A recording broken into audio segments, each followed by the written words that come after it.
The enemy knew which soldier to kill first. In every firefight, every ambush, every desperate night defense, they searched for one target above all others, the man carrying the pig. 23 pounds of steel and fury, 700 rounds of linked ammunition draped across his body. The M60 machine gun was the most powerful weapon in the infantry squad and the most dangerous job in Vietnam. Silencing that gun meant breaking the squad's ability to fight back. The M60 could dominate an entire tree line, suppress an enemy assault, hold a perimeter against human wave attacks. It was the difference between survival and annihilation. But the weapon itself was temperamental, prone to jamming at the worst possible moment, requiring constant maintenance in an environment designed to destroy it. The jungle heat and humidity attacked every moving part. Carbon buildup choked the gas system. The barrel change procedure was so complicated, it required asbestos gloves and left the gunner vulnerable while his assistant swapped out a barrel hot enough to melt steel. This is the story of the crew-served weapon that defined American firepower in Vietnam. The machine gun soldiers loved and hated in equal measure, the gun that kept them alive and made them targets, the weapon known throughout the war by a single nickname: the pig. The M60 machine gun was the most powerful and most vulnerable weapon in the Vietnam War.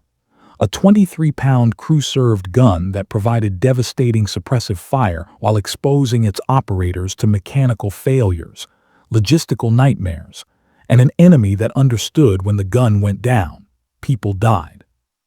The M60 general-purpose machine gun entered American service in 1957 as the solution to a problem that had plagued the military since World War II.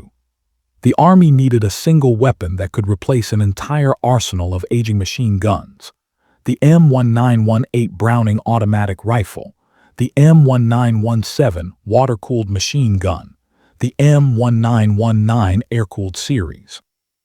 They needed something modern, versatile, capable of serving as a light machine gun on a bipod, a medium machine gun on a tripod, or a mounted weapon on vehicles and aircraft. The answer came from studying German engineering. American designers at Sokol created a mechanical synthesis of the most successful automatic weapons from World War II. The feed system was influenced by the German MG42, specifically the mechanism for pulling a disintegrating metallic link belt into the receiver. The operating system, the rotating bolt and short-stroke gas piston, was adapted from the FG-42 paratroop rifle. The result was designated the T-161E3, accepted as the M60, beating out foreign competitors like the Belgian FN Mag. The weapon that arrived in Vietnam was 43.5 inches long with a 22-inch barrel. It weighed 23.15 pounds empty. It fired the 7.62mm NATO cartridge at a muzzle velocity of 2,800 feet per second.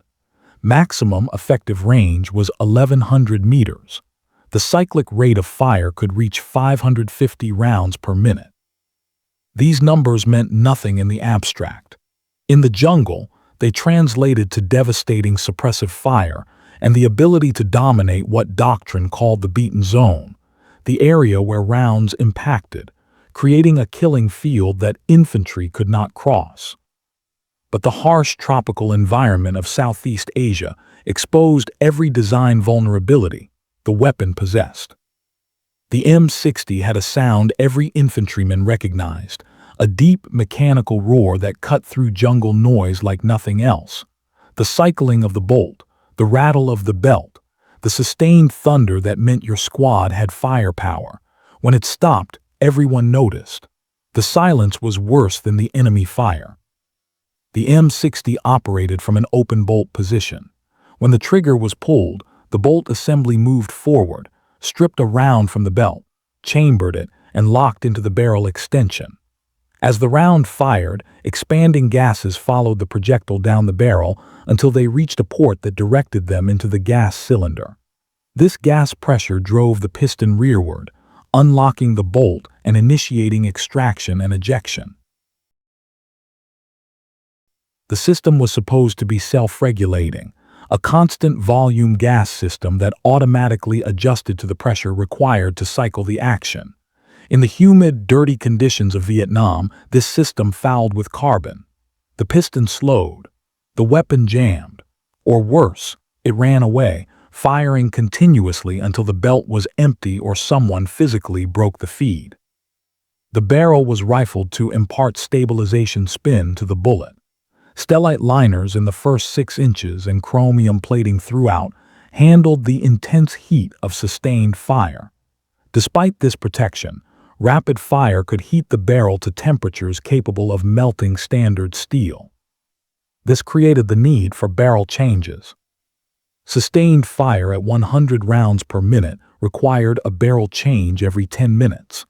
Rapid fire at 200 rounds per minute required a change every 2 minutes.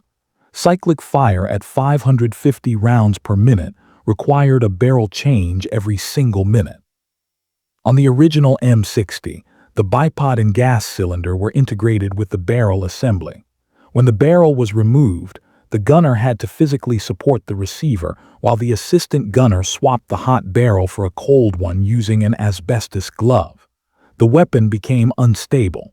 The gunner was exposed. The squad lost suppressive fire during the most critical moments.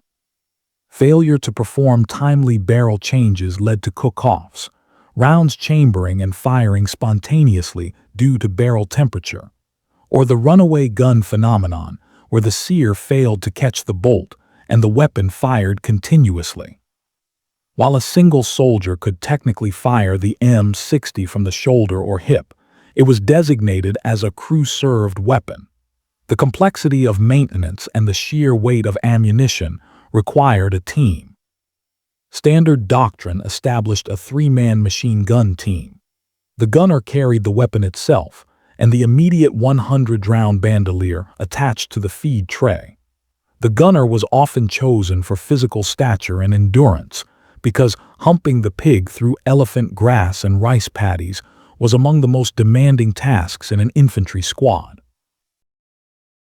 The assistant gunner carried the spare barrel in a protective case containing the asbestos glove required for barrel changes. The AG ensured the belt fed smoothly into the gun and spotted targets for the gunner. The ammunition bearer carried the M122 tripod and several additional 100-round bandoliers. In practice, this role was shared by the entire squad. Each man carried 100 to 200 extra rounds of linked ammunition to pass to the gunner during engagement. The reality of Vietnam often diluted these roles. Attrition and the nature of small unit patrols meant every man was already heavily laden. The theoretical 3-man crew became whoever was available when the shooting started. Veterans described the M60 with contradictory emotions. Paul Turgeon Jr. of the 2nd Battalion, 5th Marines called it a heavy fucking load, but acknowledged it saved my brothers' lives a lot. The weapon was simultaneously salvation and burden, the source of the squad's firepower, and the weight that made the gunner visible to every enemy fighter scanning for targets. The M60's appetite for ammunition was relentless. A single 100-round bandolier of linked 7.62mm ammunition was a substantial burden. The 7.62 NATO round was significantly heavier than the 5.56mm round used in the M16. In major engagements, the battle for Hill 823, the Ia Drang Valley, M60 teams consumed thousands of rounds in a single night repelling human wave attacks. Resupply frequently depended on helicopter extraction or aerial drops. During Operation Prairie in August 1966, Marines under Captain Howard V. Lee were almost out of ammunition by midnight after sustained close-quarters combat. Aerial resupply required a A-1E piloted by Major Vincel W. Hazelbaker to hover near the perimeter, pushing out boxes of linked ammunition because the jungle density and enemy fire made landing impossible. This was the logistical reality of crew-served weapons in remote terrain. Combat endurance was measured not by the number of soldiers, but by the number of bandoliers they could carry. When the ammunition ran out, the M60 became 23 pounds of useless steel. The weapon's voracious consumption, capable of exceeding 500 rounds per minute, meant that a squad's ability to fight was directly proportional to how much ammunition the gunner's team could hump through the jungle. Each man became a walking ammunition depot, bent under the weight of linked belts, knowing that every round might be the difference between holding a position and being overrun. The M60 was temperamental. Veterans questioned its reliability constantly. The weapon was prone to wear, especially the bolt and operating rod. Accumulated dirt and carbon in the tropical climate slowed the piston, leading to malfunctions. The trigger group was held in place by 2 pins and a flat spring plate that could walk off during firing. When this happened, the entire trigger assembly could fall off and the gun would run away. There are moments in combat when a machine gun does not just malfunction, it betrays you. The trigger is pulled, the gun coughs once, then silence. In that silence, the enemy moves. The gunner stares at the receiver, hands already reaching for the feed tray, mind racing through malfunction drills while bullets crack past his head. The assistant gunner lunges forward to break the belt, clear the jam, get the gun back in the fight. Seconds stretch into eternity. The squad's fire weakens. And everyone knows what happens next if the pig does not roar again. The most common malfunctions had immediate, life-threatening consequences. A runaway gun, caused by a worn sear or detached trigger group, required someone to manually break the ammunition belt while the weapon was firing. This meant reaching into the feed tray while rounds were cycling at 550 per minute. Failure to feed was often caused by the weight of the belt or kinked links. The feed tray had sharp edges, and the weight of a long ammunition belt caused it to sag, leading to jams as the links entered the mechanism. Failure to cycle resulted from carbon buildup in the gas cylinder, requiring extensive field cleaning of the piston while under fire or between engagements. Stuck or ruptured cartridges, caused by excessive heat or chamber fouling, required use of a specialized ruptured cartridge extractor, assuming the assistant gunner had one. These were not theoretical problems discussed in training manuals. These were failures that happened in contact, when the squad was pinned down, and the M60 was the only weapon capable of suppressing enemy fire long enough for the riflemen to maneuver. Failures necessitated improvisation. The modifications soldiers made in the field became as much a part of the weapon's identity as its technical specifications. The most enduring image is the M60, with a C-ration can wired to the left side of the receiver. Soldiers discovered that by cutting the top off a C-ration can and attaching it to the feed tray, they created a smooth, curved surface that acted as a roller. This simple modification significantly improved the belt's entry into the weapon and reduced stoppages. The C-ration became standard equipment for M60 gunners throughout Vietnam. In the air, door gunners initially used standard M60s hung from bungee cords as a field expedient way to get firepower on board Hueys. This was eventually standardized into the M60D, but not before many gunners had made their own modifications, shortening the barrels or attaching spare pistol grips to the forend, with pipe clamps for better control during high-speed flight. In riverine operations, Navy SEALs modified the M60 to suit their mission profile of high-intensity, short-duration hit-and-run raids.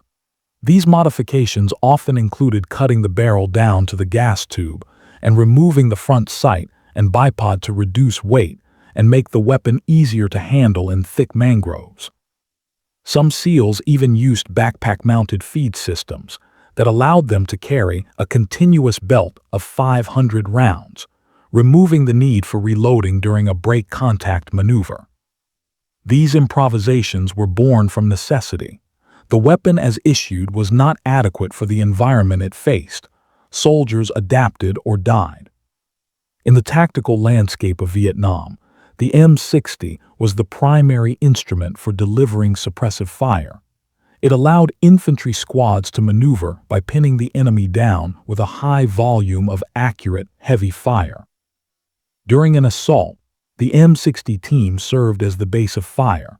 While rifle platoons moved to flank an enemy position, the M60 gunners would lay down continuous bursts to suppress enemy bunkers or spider holes. A common tactic was reconnaissance by fire, where gunners would spray suspected tree lines or thick elephant grass to draw a response or clear a path. The 7.62mm round was far more effective than the 5.56 at penetrating the dense vegetation of the Central Highlands, making the M60 indispensable for jungle fighting. Doctrine emphasized the use of grazing fire, where the gunner aimed the weapon so that the trajectory of the round stayed within a meter of the ground for as long as possible, typically out to 600 meters. This created a dead zone that was nearly impossible for enemy infantry to cross. In defensive positions, fire support bases or temporary night perimeters, the M60 was often mounted on its M122 tripod. The tripod's traversing and elevating mechanism allowed for extremely precise fire. At night, gunners would dial in their fire on known trails or likely avenues of approach, allowing them to sweep an area with lead even without visual contact. This was particularly effective when used in conjunction with starlight night vision scopes, which amplified existing light to allow engagement out to 300 meters. In extreme situations, the M60 was the primary weapon for final protective fires, a pre-planned, non-stop barrage along a specific line to prevent a defensive perimeter from being overrun. This was the moment when everything else had failed, when the enemy was at the wire, when the only thing standing between survival and annihilation was the sustained fire of the pig. The versatility of the M60 allowed it to transition from the jungle to the waterways. It was a staple of the Brown Water Navy and the specialized units that operated within it.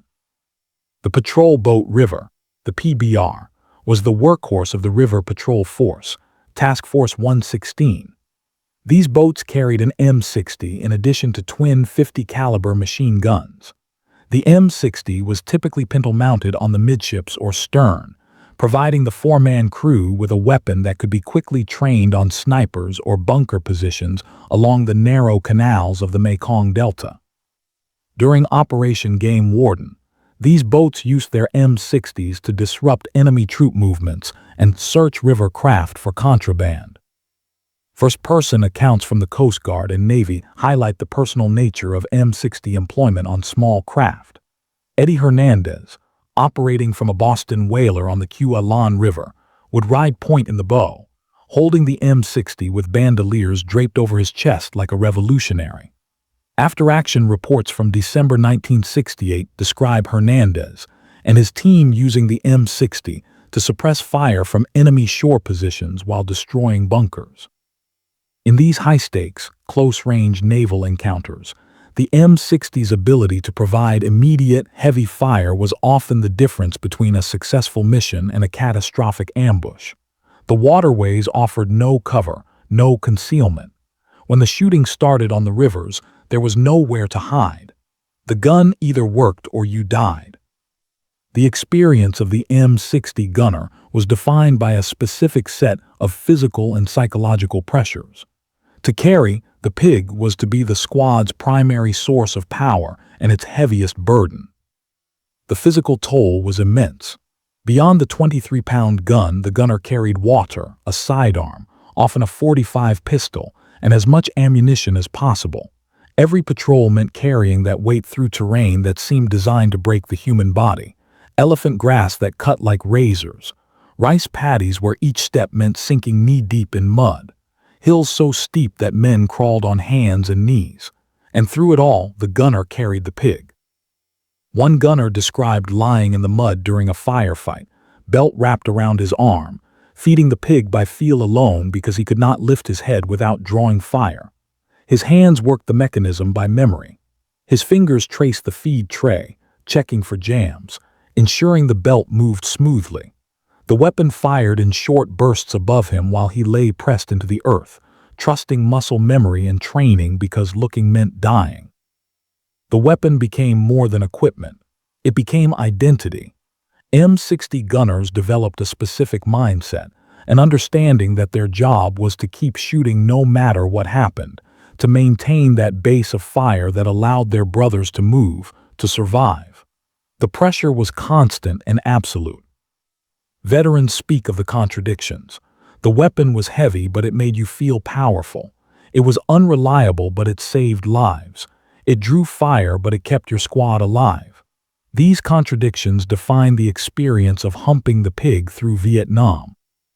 The enemy did not fear the rifleman. They feared the machine gun. In the post-Vietnam era, the M60 became an inseparable part of the war's cultural identity, immortalized in films like Rambo, Platoon, and Full Metal Jacket. The image of a soldier with crisscrossed ammunition belts and an M60 over his shoulder became the shorthand for the American experience in Vietnam. But Hollywood stripped away the reality. The films showed warriors firing from the hip for extended periods, ammunition belts magically replenishing, the weapon never jamming, never overheating, never requiring a barrel change. The myth focused on the lone gunner dominating the battlefield through individual prowess. The reality was 3 men working as a team to keep one weapon operational. The reality was constantly counting rounds, rationing ammunition, praying the belt would feed smoothly. The reality was barrel changes in the middle of firefights, asbestos gloves and scalding metal, moments of vulnerability when the gun went silent. The reality was Paul Turgeon calling it a heavy fucking load while acknowledging it saved his brothers. The reality was Eddie Hernandez standing in the bow of a Boston whaler, exposed and alone, trusting the pig to keep him alive.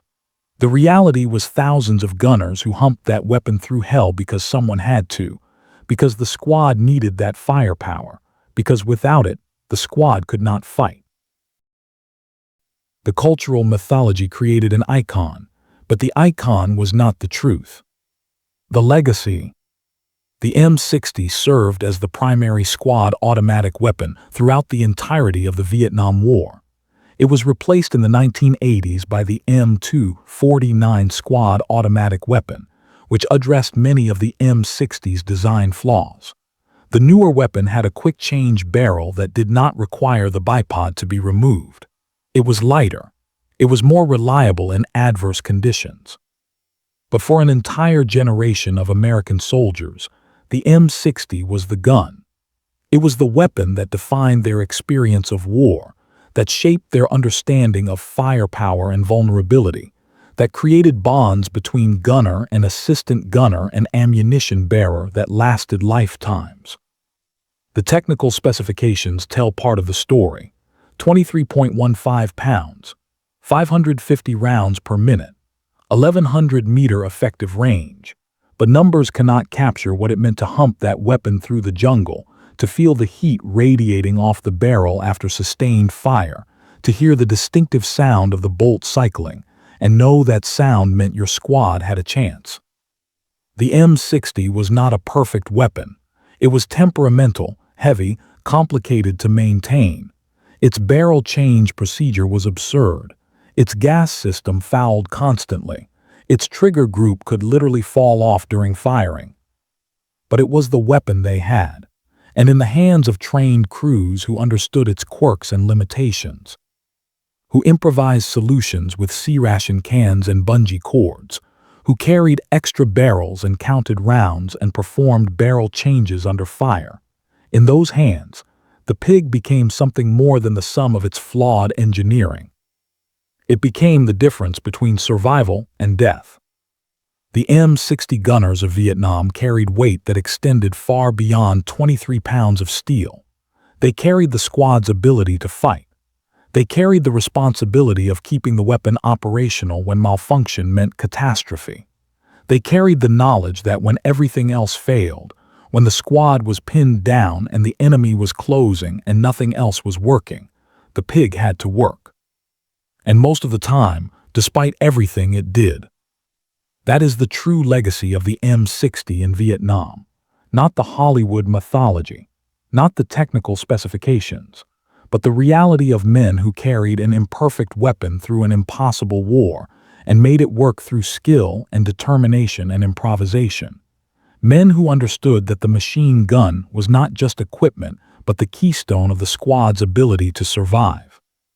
Long after the war, some veterans say they still feel the weight on their shoulder, not the gun itself, but the responsibility, the memory of that sound, the thunder of sustained fire that meant their brothers could move, could fight, could live. The silence when it stopped, the desperate seconds of clearing a jam while the enemy advanced, the relief when the bolt cycled again and the roar returned. The pig heavy fucking load saved a lot of lives. Sometimes that is all that needs to be said.